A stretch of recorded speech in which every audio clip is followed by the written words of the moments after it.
Hey folks, John Ferguson Smart here. I wanted to answer a question that I got recently about how do you determine the order, how do you force the order of your cucumber scenarios or your test scenarios in general. For example, often what I see testers doing is they will have a test that logs onto an application, have another test that adds an item to the shopping cart, another test that checks it out, another test that does checks the postage and so forth. And they want to know, how do we automate this? How do we make sure that the scenarios are run in the right order? And how do we maintain state between the scenarios so that they follow one after the other? The answer to this question is you shouldn't try to do that. That's generally a bad idea, to try and force your scenarios to run in a particular order. Now, why is that? There are a few reasons. The simplest is that if your first scenario breaks and that scenario is necessary for all your other scenarios to run, then all your other scenarios will break. And in your test report, you'll get all of the scenarios read and you won't know exactly what went wrong.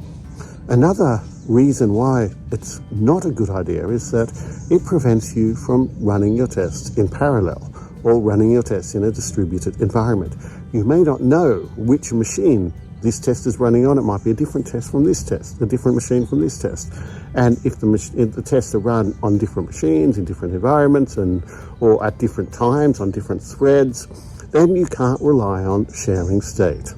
So this concept of having a chain of tests that build on each other very much comes from a manual testing approach, which doesn't really fit when you're doing automation. If you want to do streamlined automation, your tests need to be independent.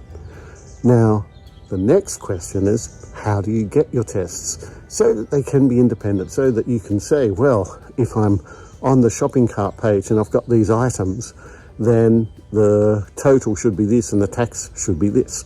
How do you do that? Well, this is where testability comes in. You need to be able to build testability into your application.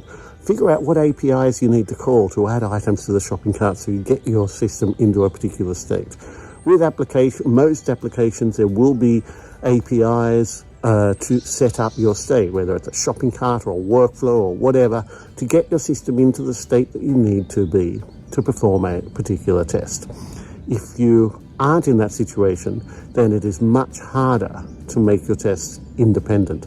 So it is worth the effort to talk to the developers, if it's not already the case, and figure out how you can get that independence between your tests through testability, through endpoints that you can call to set up your system into the state that you need. So that's what I wanted to talk about today. Thanks for listening, folks.